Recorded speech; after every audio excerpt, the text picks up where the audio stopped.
Donc je me présente, Jean-Luc. Je vais vous présenter un petit peu les ingrédients de la chose. Donc ça c'est un chalumeau, mais enfin on peut travailler aussi avec une lampe à souder. L'étain pour faire la soudure. Le décapant. Hein. La toile à émery. Et puis après, je vais vous faire voir comment on fait une soudure sur du cuivre. Donc avec différents raccords, T, coude, raccord laiton. Donc voilà donc pour la pratique de la soudure à l'étain. Donc on coupe un morceau de toile émery. Voilà. Ce qu'il faut absolument dans la soudure à l'étain, c'est bien nettoyer ces pièces. C'est le 100% de la soudure, parce qu'au niveau technique, c'est pas très dur. Je pense que c'est à la portée de tout le monde.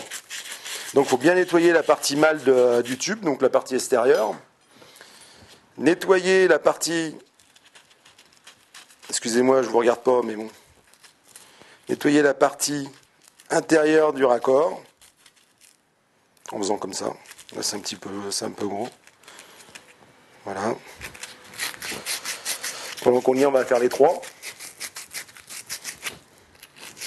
Ça, c'est très important. Le nettoyage, c'est on va dire 70% de la soudure. Donc, à la suite de quoi, voilà, on va mettre un tube dans l'établi ou dans les colliers, suivant le support qu'on a en face de nous. On prépare pour l'instant.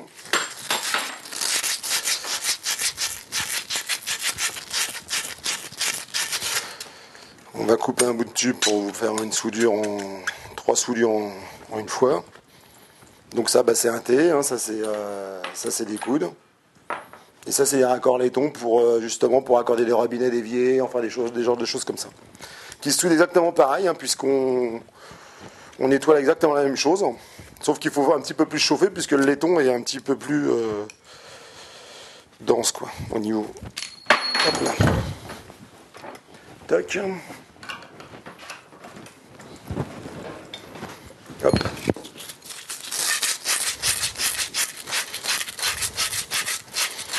Alors toujours le nettoyage très important. Pas mettre de trait de crayon par exemple comme ça. Voire sinon il faut nettoyer, sinon ça c'est une fuite. Qu'est-ce qu'on peut dire encore?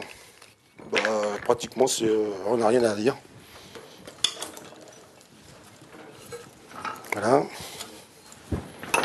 Donc là à partir de là, on met le produit sur le raccord.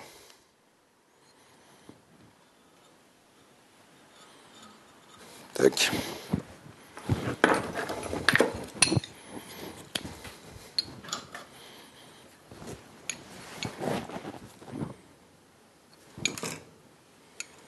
Voilà. Tac. À la suite de quoi on va faire un enchaînement avec un raccord en laiton pour vous faire voir comment pratiquer la soudure sur un raccord en laiton, mais c'est exactement la même chose que sur on nettoie, pareil.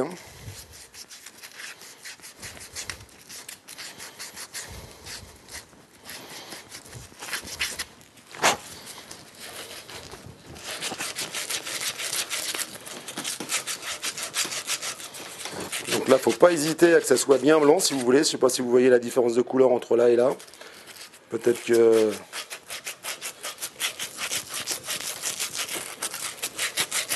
Voilà. Là, on va y en mettre un petit peu parce que là, il n'y a pas assez.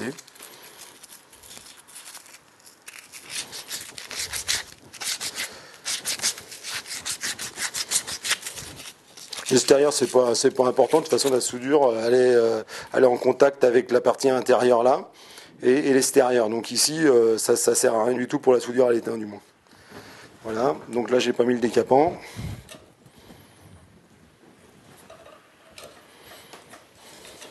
Voilà. Et voilà.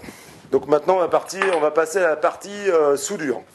Donc c'est un chalumeau comme celui-là, ça c'est plus professionnel parce qu'on peut aussi faire de la brasure capillaire, c'est-à-dire avec une plus haute température. Là c'est basse température. Donc on va allumer le chalumeau, mais on peut le faire aussi avec une lampe à souder.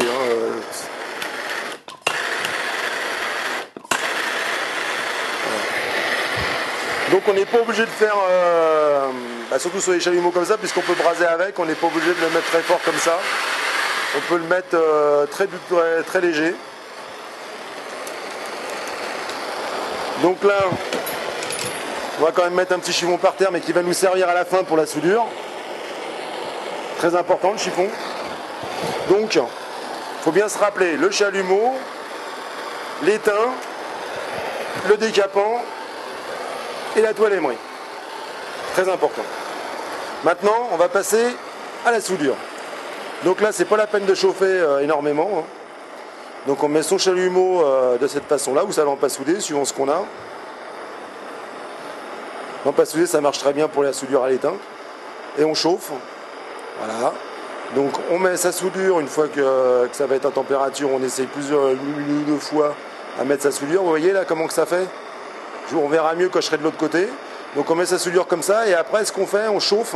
Par capillarité, la soudure à l'étain va aller dans le raccord. Donc on chauffe comme ça et légèrement comme ça. Bon, on va pas jusqu'au bout là-bas, hein. On s'arrête là. Donc on fait comme ça. Et après vous mettez votre petite soudure à l'étain comme celle-là, comme ceci. Un petit coup par le dessous. Bon, en général il y a un mur là, donc c'est un petit peu plus compliqué. Là on a la chance de ne pas avoir de mur. Donc c'est la chance qu'on a aujourd'hui. Normalement on ne devrait pas faire de fuite. Donc voilà, donc ce qu'il faut toujours voir, c'est pas trop chauffer parce qu'après on brûle la soudure et elle est moins bonne, quoi.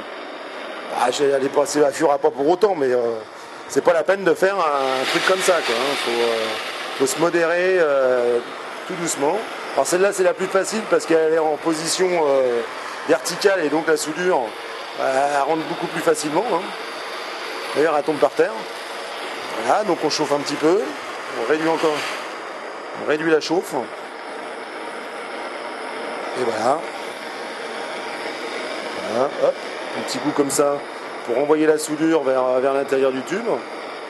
En règle générale, normalement on doit faire les deux, une et deux, et trois, parce qu'après ça aspire la soudure et il faut aussi pas trop en mettre. Donc maintenant on va passer au raccord laiton, hein, qui soude de la même façon, sauf que lui, comme il est plus important en masse, donc il faut chauffer, bon déjà au départ ici, pour avoir la bonne température, hein.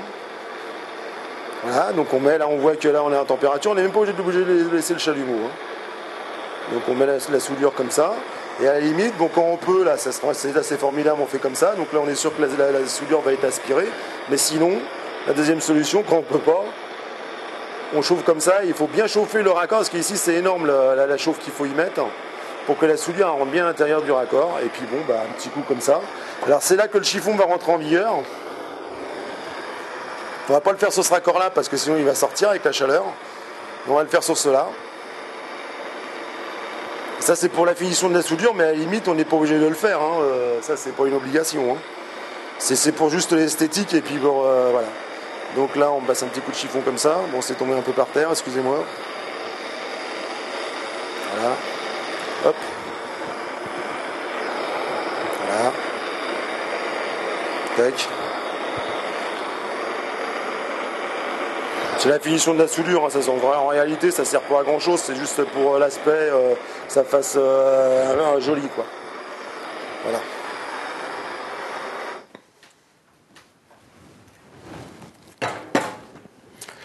Et normalement, bon là on n'a pas la chance de le mettre en eau, mais normalement ça devrait pas fuir, hein.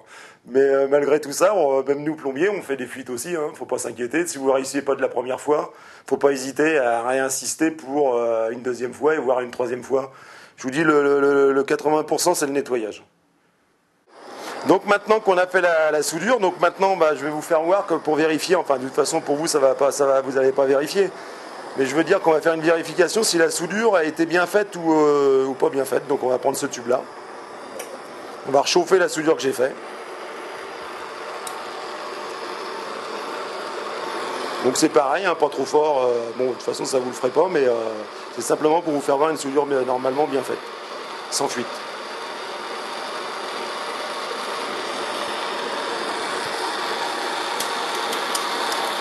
Ou si vous faites une erreur, bah, ça peut aussi vous amener à... Et logiquement, quand la soudure est bien faite, bah, voilà, on peut voir que tout le tour de la soudure, il y a de l'étain, quoi. On peut tourner le tube dans tout le tour. Et une soudure mal faite, eh bien, ça voudrait dire que à ce niveau de la soudure, il faut faire attention, c'est très chaud quand même. C'est environ à 300 ou 400 degrés environ. Et normalement, il y aurait une faille, donc il y aurait un moment où le cuivre serait de cette couleur-là.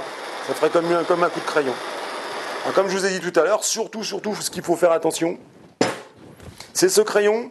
Il est très bien pour marquer, pour faire des repères, mais si vous faites par exemple un coup de crayon sur le tube comme ça, c'est du carbone. Et le carbone, eh bien, il brûle pas à la chaleur, donc il faut absolument prendre ce produit et vraiment le frotter, que le cuivre il soit bien blanc. Voilà. Et je me répète, donc attention, la soudure à l'étain, c'est le nettoyage. Une fois que le nettoyage est bien fait, c'est comme une femme de ménage. Il ne faut pas hésiter à aller dans les coins. Et une fois que le travail a été bien fait, eh bien, votre soudure est parfaite. Même pour une personne qui n'a jamais soudé, je vous dis, ça devrait fonctionner normalement. Si vous suivez bien mes conseils. Eh bien, à bientôt et à bientôt. Voilà.